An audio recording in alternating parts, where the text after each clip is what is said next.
Hello, moi c'est Lucie, une entrepreneure du bien-être. J'ai eu l'idée de créer Luciole, un podcast permettant de mettre en lumière les graines d'étoiles qui œuvrent pour le bonheur. Les lucioles symbolisent l'espoir, la guidance, l'inspiration, la clarté et incarnent l'expression de soi nous rappelant que même dans les moments les plus sombres, il y a une lumière qui peut guider notre chemin. En espérant que ce podcast puisse vous inspirer et participer à votre évolution intérieure. Bonne écoute! Le bonheur est une luciole qui brille dans nos nuits. On aimerait le garder, on peut juste le regarder. Bonjour et bienvenue dans ce premier épisode du podcast Luciole. Donc vous remarquerez à ma voix que je suis pleine d'émotions. C'est toujours un grand moment de se lancer dans le bain, d'autant plus avec la voix. C'est quelque chose qu'on n'a pas l'habitude, en tout cas pour ma part. Et donc aujourd'hui, j'ai l'honneur d'inviter une amie qui m'est très chère, donc Alexiane, que j'ai rencontrée par l'intermédiaire de la structure que j'ai ouverte, Goyam, qui se situe à Besançon. Et donc Alexiane, ça a été tout de suite un grand match, c'est une personne qui est, je trouve, très dynamique, qui ose faire plein de projets dans sa vie. On est assez en miroir l'une et l'autre et voilà, c'est une belle source d'inspiration. Et donc, c'est de manière très fluide que Alexiane va ouvrir ses portes du premier podcast. Voilà, donc je vais la laisser se présenter et puis on vous présentera ensuite le thème de ce premier épisode. À toi la parole. Et bonjour à tous, du coup c'est Alexiane, professeure de yoga et accessoirement sonothérapeute, parce que j'ai pas mal de casquettes aussi, tout comme toi. C'est vrai que comme tu le dis, je suis vachement mon élan du cœur, donc j'ai tendance à faire tout simplement ce qui me fait vibrer dans la vie. Et c'est pour moi aussi tout un grand honneur d'être... pas interviewée, mais presque, il y a un petit côté interview quand même, et d'échanger sur ce premier podcast avec toi, ce projet de Luciole qui me parle complètement clairement.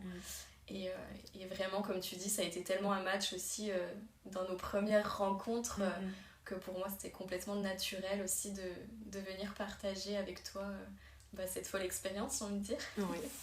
Alors l'idée, comme on se disait juste avant d'enregistrer, c'est que ça soit pas que des questions sous forme d'interview. L'idée, c'est que ce soit le plus fluide possible, voilà, comme deux copines qui échangent sur un sujet, et que cette belle conversation ne reste pas entre quatre murs, mais s'ouvre au monde entier. Voilà, c'est un petit peu l'idée du podcast. Donc on va essayer d'interagir autant l'une que l'autre. Et donc aujourd'hui, je vous propose la thématique du voyage, parce qu'Alexiane a pris la grande, immense décision de partir en Inde, et je trouve ça d'un courage immense.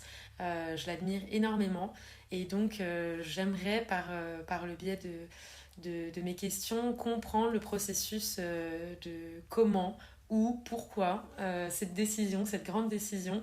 Donc un petit peu partir du début de ton entrepreneuriat, peut-être nous raconter cette partie-là, et comment t'en es venue assez rapidement finalement à vouloir voyager, et c'est pas la porte d'à côté. Donc voilà, je te laisse la parole. Avec plaisir. Par où commencer? C'est vrai que du coup mes débuts d'entrepreneuriat, moi je voulais pas du tout être prof de yoga de base. J'avais pas du tout pour objectif d'enseigner ou de transmettre. Déjà je pense par ce syndrome d'imposteur qu'on a beaucoup quand on commence quelque chose, de me dire je suis pas légitime de transmettre quelque chose, d'enseigner, etc. Et puis c'est vrai que j'avais mon travail qui me plaisait et qui me plaît toujours d'ailleurs, ce premier travail de socio-coiffeuse où j'intervenais donc dans un milieu hospitalier. Et en fait, du coup, voilà, j'avais commencé une formation de professeur de yoga, donc un TTC de 200 heures en Hatha Yoga.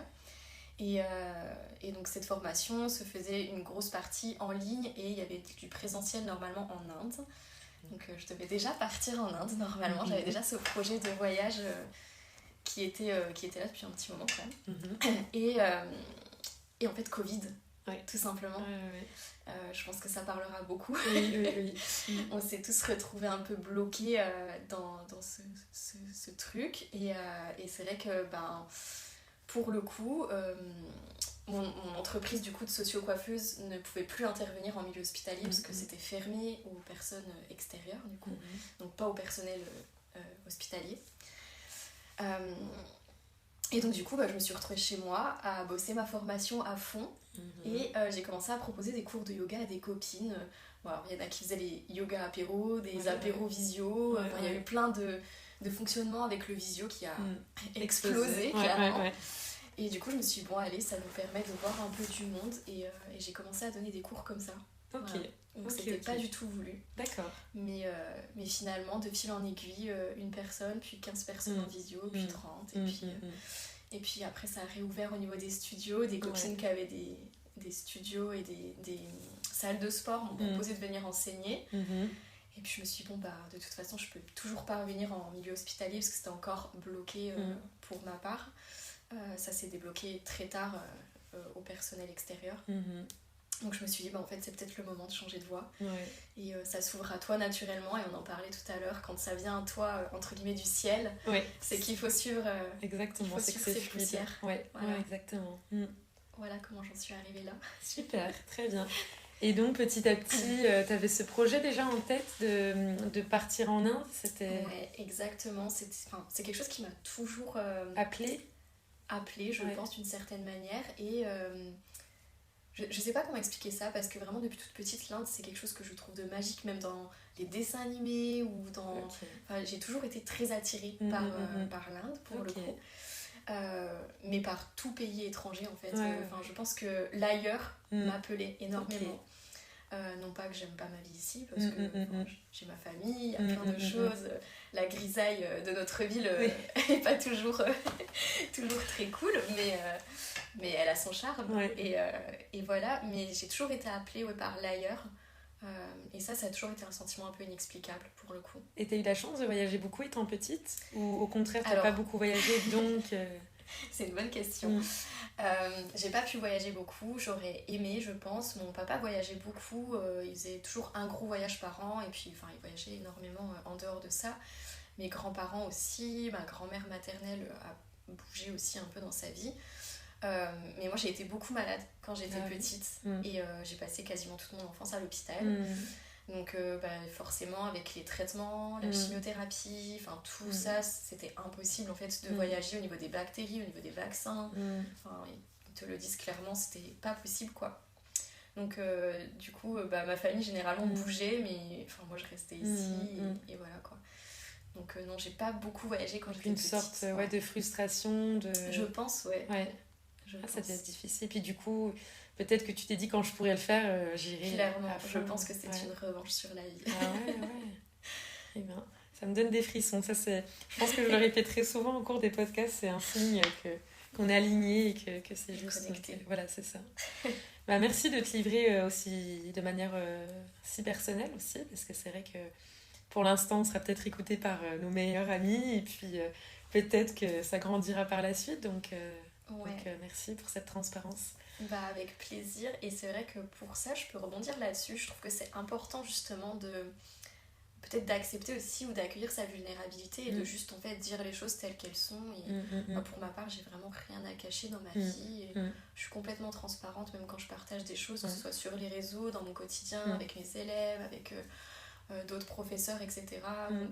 Avec mes amis comme toi. J'ai pas tendance à vouloir cacher les choses, quoi. Si vraiment on me pose une question, je réponds, quoi. Oui, c'est un signe aussi qu'on s'assume, qu'on est bien à notre place, parce que sinon on essaye de vendre un petit peu d'autres choses. Donc, encore plus, je trouve, avec les métiers qu'on exerce, on se doit d'être aligné et voilà, on peut pas... Puis sans le devoir, je pense que la société d'aujourd'hui aussi nous oblige d'une certaine manière à être... quand je suis dans mon cadre pro, je dois être très professionnelle, je dois montrer telle chose de ma part, etc. Je dois pas dire ça, je dois pas faire ci, etc. Et alors qu'en fait, moi je pense que c'est tout le contraire pour le coup. Je pense que plus t'es authentique, plus t'es vulnérable, et plus tu peux attirer juste des personnes qui te correspondent et ton chemin il s'éclaire naturellement, quoi. 100% d'accord. Voilà. 100%. Ouais, super. Et du coup, pour en revenir un petit peu à nos moutons, comment l'opportunité s'est faite pour le l'Inde. Voyage pour l'Inde. Donc récemment, au mois d'octobre, j'ai refait une formation, donc j'ai refait un TTC en Hatha Yoga, encore une fois. Pour te perfectionner? Oui. C'était différent du premier, enfin, du coup. Perfectionner, j'aime pas ce mot-là. Mais expérimenter une autre je pense que c'était école. plus pour explorer cette voie du Hatha Yoga, qui est un yoga très traditionnel aussi, et qui est le premier yoga, entre guillemets, arrivé dans les textes sacrés. D'accord. Et après, tout s'est découlé de cette source-là. Mais c'est vrai que du coup je devais de base partir en Inde, donc sur ma première formation qui ne s'est pas fait avec le Covid du coup. Enfin, j'étais un peu bloquée et un peu frustrée aussi de ne pas pouvoir aller jusqu'au bout entre guillemets de cette formation. J'ai eu la sensation un peu de pas expérimenter jusqu'au bout ce que j'avais expérimenté dans cette formation. Et là du coup je voulais vraiment refaire un TTC mais en Inde et vraiment être en immersion totale, vivre à l'indienne, faire vraiment ma sadhana, donc les pratiques du matin, vraiment voilà, avec le lever très tôt, les pratiques de nettoyage, enfin vraiment être dans un bain immersif total. Et pour pouvoir mieux comprendre aussi ce que j'enseigne, parce que tu peux le lire, tu peux l'apprendre, tu peux essayer de le pratiquer toi-même seul en autonomie, et c'est déjà un énorme pas, je pense, à faire. Mais ça reste hyper important, je pense, d'aller aussi à la source des choses. En tout cas, c'est ma vision des choses. Je le vois comme ça, et ça me semblait juste vital, entre guillemets, d'aller à la source, comprendre ce qui se passait, le vivre, pour pouvoir mieux ensuite le transmettre. Très bien, c'est une belle philosophie. Et donc, arrivé là-bas, tu as adoré, tu as eu le coup de cœur. C'était pas trop un choc culturel Alors, étonnamment, bien sûr que je peux pas dire que j'étais pas choquée culturellement parlant, parce que c'est très différent de la culture occidentale. Mais c'était plutôt un choc de soulagement. C'était très bizarre ce voyage. Il y a encore des choses que j'explique pas et qui sont subtiles et qui, je pense, n'ont pas à être comprises. Peut-être tout simplement des fois. Juste vécu. Juste les vivre, etc. Mais c'est vrai que quand j'ai pris cette décision, déjà j'avais fait un visa de 1 an en me disant bon, si ça me plaît, j'y retournerai. Voilà. Donc j'avais déjà quand même, je pense, cette sensation de ça va me plaire. D'une certaine manière, mon intuition me disait prends plus, tu vas y rester longtemps, tu vois. Et ça n'a pas loupé. Et effectivement, quand j'ai mis mon premier pied, du coup, en sortant de Delhi, quoi, à l'aéroport, donc t'arrives déjà en plus dans une grande ville indienne. Donc beaucoup de brouhaha, beaucoup de bruit, l'odeur aussi de la pollution. Ça sentait un peu le pétard, tu sais, chaud, un peu comme quand tu fais les feux d'artifice au 14 juillet, et que ça sent vraiment ce pétard un peu c'est une belle mouillé. c'est ça. Il y avait vraiment cette odeur, et ça m'a marqué sur le moment où je me suis dit, ok, là j'arrive dans un autre monde. Et c'est maintenant que tout se joue, tu vois. Il y avait vraiment ce truc de, ok, c'est maintenant. Et vraiment, cette odeur m'a marqué pendant longtemps. Et je la trouvais pas désagréable, contrairement à quand je vais des fois dans des grandes villes ici en France où je me sens très vite étouffée, où je me dis oh là là, il y a beaucoup de pollution, etc.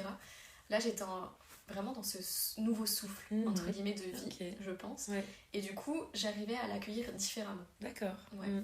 Donc le choc, vraiment pour le coup, je sais pas, c'est quelque chose où je dirais oui et non. C'est un peu un entre-deux, parce que effectivement t'es confronté à des choses que tu ne vois pas du tout ici. Voilà. Et en même temps, je me sentais vraiment bien, quoi. J'avais pas ce truc de... C'est vrai que quand on dit choc culturel, le mot choqué, il peut être mal interprété, aussi, il peut être péjoratif, je pense, de se dire c'est un choc, c'est un coup de poing, je suis frappée par ce truc, etc. Alors que ça peut être aussi un choc, je pense, positif, entre guillemets, avec des gros guillemets, où justement, juste, c'est là, c'est maintenant, et il se passe quelque chose, quoi. C'est ton premier grand voyage En international, c'était la première fois que je voyageais en international, J'ai beaucoup bougé après, en Europe, du coup, principalement, parce que c'est le plus facile aussi de voyager. Mais toujours des courtes distances. Non, pas plus de 3 heures, 4 heures d'avion max, ou si c'était le train, pareil. Oui, puis une culture qui reste assez occidentale. Donc, et clairement, les paysages différences... tu t'y retrouves. T'as toujours des choses à quoi te raccrocher. Bien sûr, où tu peux te dire, ah oui, ça c'est comme à la maison. Et donc, là, tu as fini ta formation. J'ai fini la formation, j'ai été diplômée. Bravo. Merci. C'était pas facile, mais c'était cool de repasser par toutes ces bases, justement, que j'avais déjà vues. et qui finalement tu revis pas du tout de la même façon. Tu le vois sous un autre regard. C'est ça. Et je pense que ça, c'est une chose qui est importante pour nous aussi en tant que professionnels du bien-être et du mieux-être, de toujours se former, parce qu'en fait c'est juste, l'apprentissage c'est juste la vie, quoi. Tu peux pas tout savoir, et je pense que même en une seule vie j'aurais pas assez de temps pour tout connaître. Et du coup c'est marrant que tu parles de ça, parce que je pense que on peut aussi faire le parallèle maintenant avec cette notion de voyage intérieur, du coup. Ce qu'on se disait tout à l'heure un peu en off, c'est la question de toujours regarder son environnement avec un nouveau regard. Voilà, on se disait avec le Covid, on a été restreint dans la manière de voyager, et puis finalement on s'est rendu compte que c'était pas plus mal, d'abord pour une question écologique, et aussi retrouver les belles choses autour de nous. Mais quand on dit autour, c'est pas forcément en France, c'est juste la rue dans laquelle on est, revoir les choses sous un nouveau regard, et ça je pense que ça fait partie du voyage intérieur, je trouve. Comment toi tu l'expérimentes au quotidien? Est-ce que... je suis carrément d'accord avec ça. Je peux que rebondir là-dessus, dans le sens où je pense que quand on est dans notre quotidien, on ferme les yeux sur beaucoup de choses, et on s'enferme aussi dans une routine ou même dans un mode de vie, et on ne voit plus en fait ce qu'il y a autour de nous. Et d'ailleurs souvent tu vas marcher dans la rue, d'un seul coup tu vas dire oh mais ça fait combien de temps que ce truc là est ouvert, et tu ne sais même pas quand c'est que ça a pu ouvrir, tellement tu passes devant tous les jours et tu fais pas attention, quoi. Et je pense que quand tu ramènes justement cette conscience dans ta vie, tu ramènes aussi cette conscience aux choses, à ce qui t'entoure constamment, que ce soit ne serait-ce qu'un papillon qui passe devant toi, comme tu dis, la rue d'à côté, la voisine, le voisin, je sais pas, la boulangère, des choses qui sont là dans ton quotidien, auxquelles tu prêtais plus attention peut-être depuis 10 ans, tu vois. Peut-être qu'on peut donner comme mission, au lieu de dire devoir, mais comme petit challenge à ceux et celles qui nous écoutent, à la fin de ce podcast, de revenir à soi et puis d'aller faire une balade avec un nouveau regard. Ça peut être un challenge sympa, ou même au lieu d'aller au travail toujours par le même chemin, ne serait-ce qu'une nouvelle petite rue. Essayer de vraiment changer son regard. Je pense que c'est important. Donc je vous invite en tout cas à faire ça. C'est une bonne idée. Et donc pour revenir à l'Inde, tu es revenue en France en plus avec alors là pour le coup un autre choc qui est celui de la température. Tu es revenue en plein hiver, donc très très difficile j'imagine, moralement et physiquement.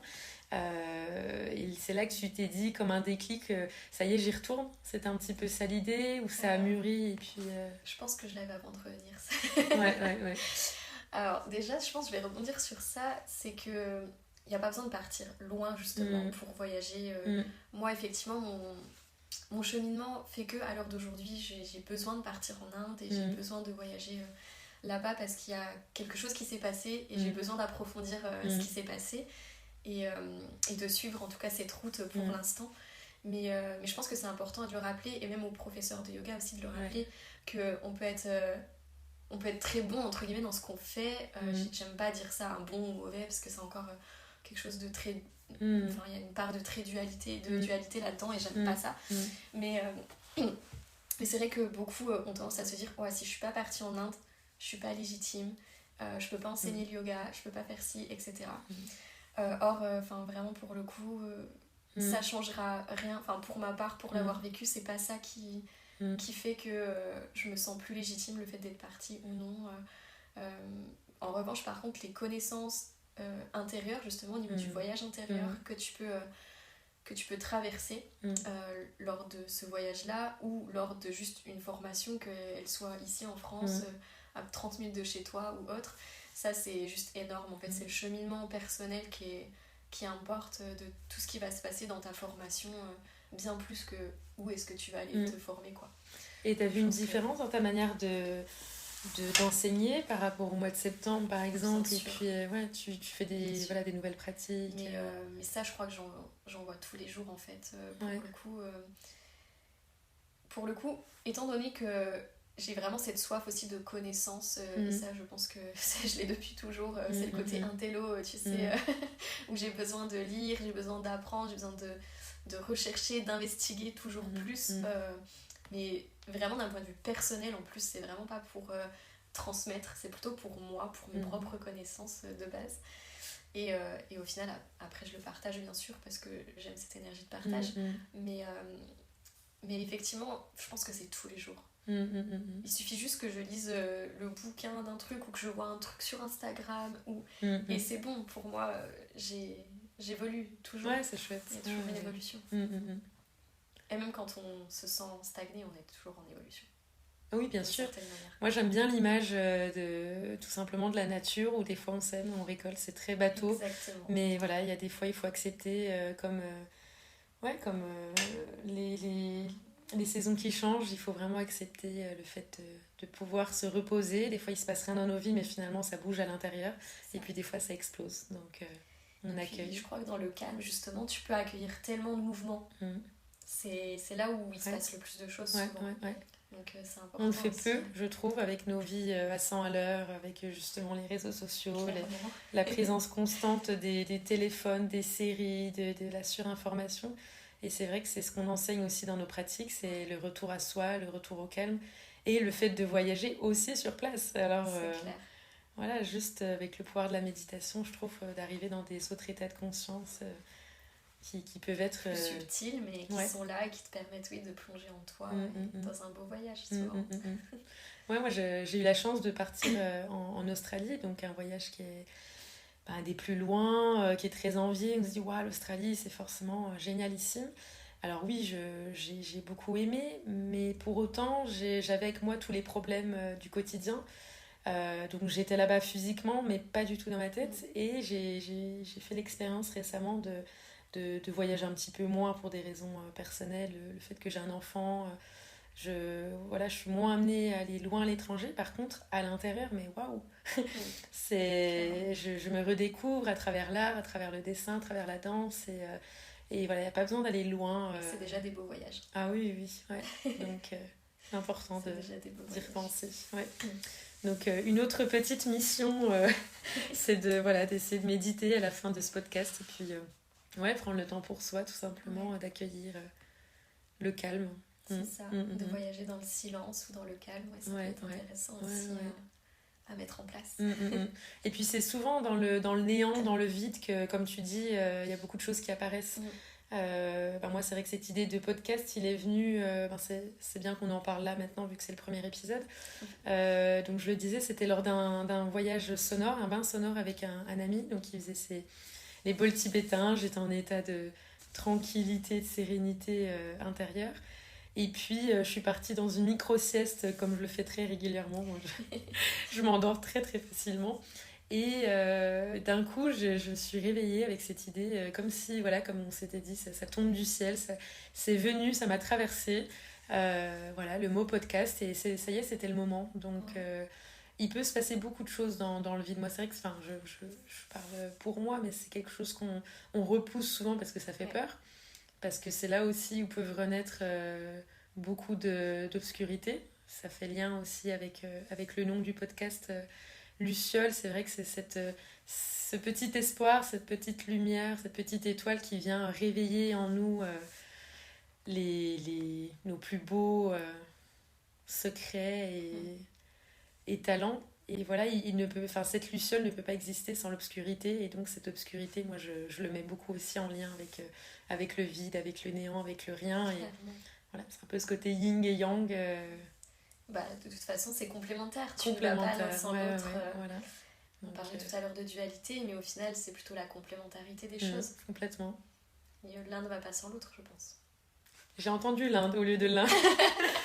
Et donc, quels sont tes projets à l'heure actuelle ? Dis-nous en plus. À l'heure actuelle, c'est de repartir 1 an en voyage, du coup, en Inde, mais en Asie, principalement.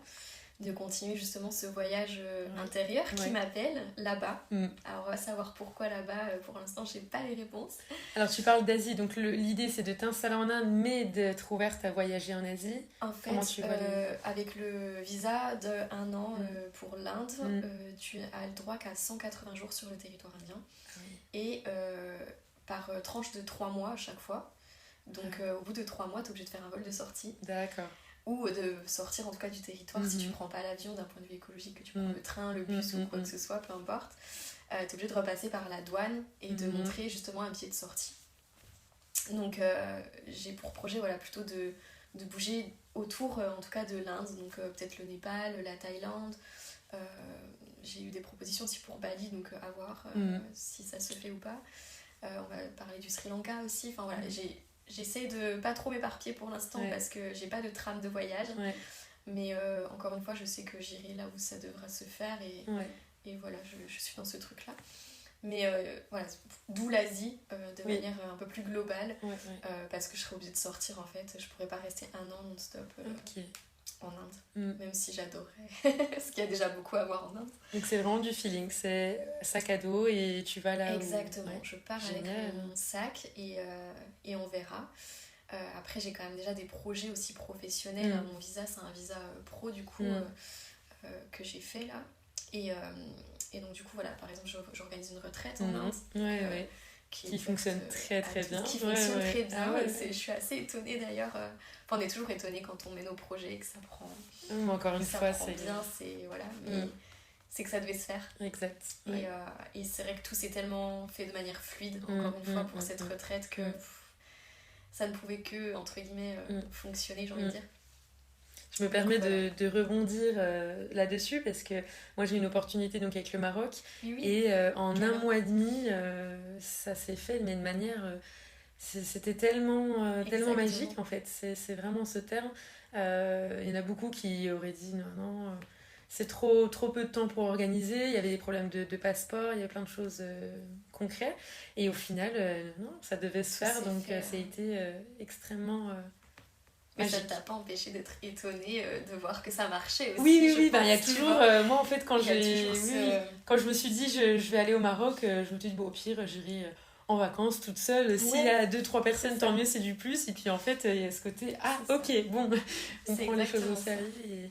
Là, je vois, du coup, j'organise ça avec un ami qui est professeur indien en Inde et qui habite à Rishikesh, du coup, que j'ai rencontré lors de mes études et du coup on en parlait je crois la semaine avant où je disais mais moi je m'en fiche même s'il y a une élève ou un élève je suis genre plus que ravie tu vois de partager en fait un peu de ce cheminement justement intérieur avec l'extérieur et de continuer à être dans cette énergie de transmission aussi même si c'est une personne et on en parlait tout à l'heure je te disais une petite graine ou même la poussière que tu peux semer ça, je pense qu'il y a une question de moins tu attends, plus tu as. Alors sans pour autant rester chez soi et dire ça arrivera, mais il y a ce côté confiance en la vie et confiance en soi aussi. À la vie peut-être, juste.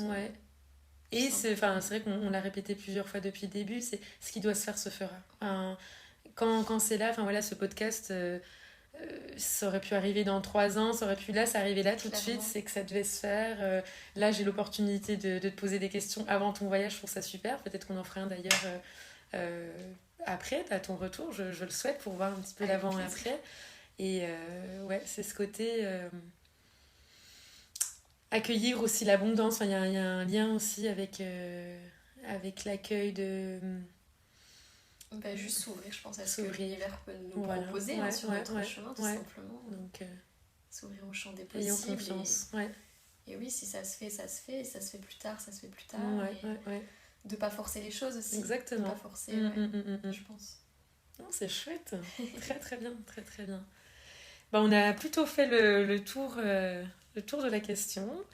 Est-ce qu'il y a des choses sur lesquelles tu veux rebondir, le voyage intérieur Qu'est-ce que je pourrais dire de plus de toute façon, on pourrait, je pense, épiloguer là-dessus pendant des heures. Parce que bien sûr, l'Inde, c'est quelque chose de magique aussi pour moi, en tout cas, dans mon cheminement intérieur. C'est vrai qu'il se passe beaucoup de choses, ça m'a beaucoup bousculée. Comme tu disais tout à l'heure aussi, de plonger aussi dans tes parts d'ombre et d'accueillir aussi ça et de pas être que dans du positif entre gros guillemets où tout coule de source et tout se passe toujours bien. Mais c'est vrai qu'effectivement je pense que l'Inde m'a confrontée à ça et en même temps m'a levé un certain voile tu vois, que je pouvais avoir au niveau de la vision de peut-être m'ouvrir un peu plus justement encore que je l'étais déjà. Et c'est vrai que je pense que ça joue beaucoup de peut-être s'autoriser aussi à plonger dans ce qui n'est pas agréable, tout simplement. Alors ça vient faire un lien sympa. Là, comme tu le vois, vous pouvez pas le voir à travers notre voix, mais j'ai tout coupé mes cheveux. Et à ce côté, oui, sautons dans l'inconnu. Ouais. Au pire, qu'est-ce qu'on perd derrière? Et moi, je l'ai expérimenté, alors notamment donc, en Australie, où j'ai eu la chance de faire un saut en parachute. Et je pense que depuis ce moment-là, en fait, alors c'est quelque chose de physique que j'ai fait, mais encore une fois, ça m'a énormément changé mon mental. C'est ce côté, on y va, on saute à des milliers mètres d'altitude et on laisse derrière nous aussi quelque chose, on laisse une peur, on y va et en fait, ce qu'il en ressort, c'est juste une immensité de joie et de... Clairement. Je l'ai fait, waouh, je l'ai fait et je l'ai expérimenté il y a encore peu de temps en me baignant dans une cascade à 10 degrés. Alors c'est peut-être commun pour beaucoup, c'est peut-être un énorme challenge pour d'autres. Mais voilà, la suite d'une randonnée, j'y suis allée avec la tête, hop là, j'ai tout mis. Et c'est des grands... Je trouve que ça permet de vraiment, comme tu dis, d'enlever un voile de... Il y a nos peurs et soit on reste figé et complètement apeuré et on se dit, non, c'est pas pour moi. Et en fait, quand on saute le pas, on ouvre la porte, on se dit, mais cool, waouh, c'est génial. Je vais rebondir là-dessus, c'est drôle parce que tu vois le thème de la retraite qu'on organise en Inde, c'est Amaya du coup en sanskrit et Maya, donc si tu prends le petit diminutif, c'est l'illusion.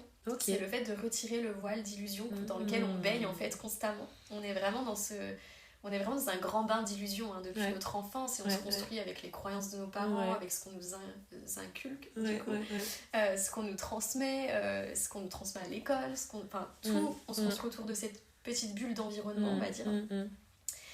Comme s'il y avait des petits rayons qui venaient un peu te recharger ton mental avec plein de choses, tu vois. Et puis un jour tu deviens adulte et soit tu restes dedans et ça peut être compliqué parce que tu te sens jamais vraiment à ta place. Tu te cherches. Ou tu vas être en rébellion, ça va être... À mon sens, c'est soit tu fais du copier-coller de ce que tu connais, soit tu vas aller à l'encontre totale. Exactement. Et je pense que dans ce cheminement aussi personnel et spirituel, on est tous un petit peu à la recherche de ça, de savoir qu'est-ce que j'aime vraiment. Est-ce que j'aime ça parce qu'on me l'a transmis ou est-ce que j'aime vraiment ça, tu vois. Et c'est toujours un petit peu quelque chose de compliqué à trouver, en tout cas de pas se rattacher justement à ce qu'on connaît, etc. Et là, par mon cheminement de détachement à tout ce que j'ai ici, du coup, parce que là, maintenant, j'ai plus rien. Je suis SDF. Bon, je vis chez ma maman, mais j'ai quasiment plus rien. Tout tient dans un sac à dos, tu vois. Ma vie tient dans un sac à dos de 40 litres. Donc, il me reste vraiment pas grand-chose. Et en fait, je me suis jamais sentie aussi légère. Et peut-être aussi de me dire, mais en fait, toutes ces choses auxquelles je me rattachais, elles sont pas à moi, d'une certaine manière. C'est ce qu'on m'a donné, tu vois, c'est ce qu'on m'a transmis, mais c'est pas vraiment à moi, d'une certaine manière. Et le fait là de partir donc, sur cette retraite avec le thème d'Amaya, c'était vraiment ça aussi de... tu parlais de peur, de l'inconnu. L'Inde, ça peut faire très très peur pour beaucoup de personnes. J'ai beaucoup de questions là ces derniers temps justement sur la retraite. De voyager seule en tant que femme en Inde, il y a ça aussi dans le monde dans lequel on vit, de voyager seule tout court et de partir à l'autre bout du monde. C'est quand même 7000 km de tout ce que tu connais, tu vois. T'as rien pour te rattacher. On parlait justement de voyages en Europe sur lesquels tu peux te rattacher à des choses et tout. Là t'as rien, t'es livré à toi-même et t'es juste confronté à toi. T'as rien d'autre. Donc ça peut faire très peur et en même temps je pense que ça laisse l'espace justement à te re-rencontrer différemment. Moi je pense que c'est vraiment ce que j'ai vécu quand je suis partie, c'est de me re-rencontrer vraiment, genre l'âme de Alexiane, tu vois, pas Alexiane qui s'est façonnée autour de telle ou telle chose, voilà, d'une construction familiale, de schémas, etc. Mais de juste, t'es que toi, quoi. Et t'as pas le choix. Ça rejoint, voilà, c'est vrai que c'est des parallèles intéressants. Comme avec la méditation, on met toutes les pensées de côté, tous les habits, tous les objets de côté pour revenir à soi. Et ça fait lien, alors du côté peut-être plus matérialiste, mais de savoir par exemple dans un voyage qu'est-ce qu'on emmène avec soi, qu'est-ce qui est le plus important. On voit bien dans les voyages, on connaît toutes les deux copines, celles qui emmènent tout au cas où, qui a une valise ultra blindée, qui peut-être est synonyme de ses peurs. Elle se trimballe avec peut-être toutes ses peurs. Et puis celle qui, tranquille, le minimum. Avec une culotte, un leggings. Ah ouais. Et ça, c'est un des podcasts que j'aimerais bien réaliser, ce côté justement, alors encore une fois matérialiste, mais qui derrière est très ancré de sens. Le côté moins on a, mieux on est. Moi, je suis énormément là-dedans, que ce soit dans les habits, les objets. Je trouve que, en tout cas, un intérieur dans une maison est très synonyme de notre intérieur à nous-mêmes quand il est encombré, à mon sens. Donc, en yoga, on te dirait tout ce qu'il y a autour de ton tapis, c'est le bordel de ton mental. Donc, si t'arrives que tu déposes ton écharpe, ta paire de lunettes, ta bouteille, c'est que c'est quelqu'un qui est obstrué mentalement, qui a besoin de. Alors qu'à l'inverse, si tu viens juste et que t'as que ton tapis, c'est que t'es déjà plus facilement. C'est super intéressant. Ouais, donc on fera. C'est une ouverture pour un autre podcast. Et le retour à soi. Le retour à soi, le détachement. Ouais. De la part matérielle. Ouais, je pense qu'au-delà du voyage, aujourd'hui, on a quand même beaucoup parlé de cette question d'oser finalement. C'est ça qui est venu. Passer le cap. Ouais, parce que voyager, c'est aussi oser aller à la rencontre d'autres cultures, d'autres voyages, plein d'autres choses. Et Et d'autres parts de soi, je pense. Des parts qu'on ne connaît pas, ou des parts qu'on n'a pas l'impression de connaître, en tout cas, qui se réveillent quand t'es face à toi-même, tout simplement.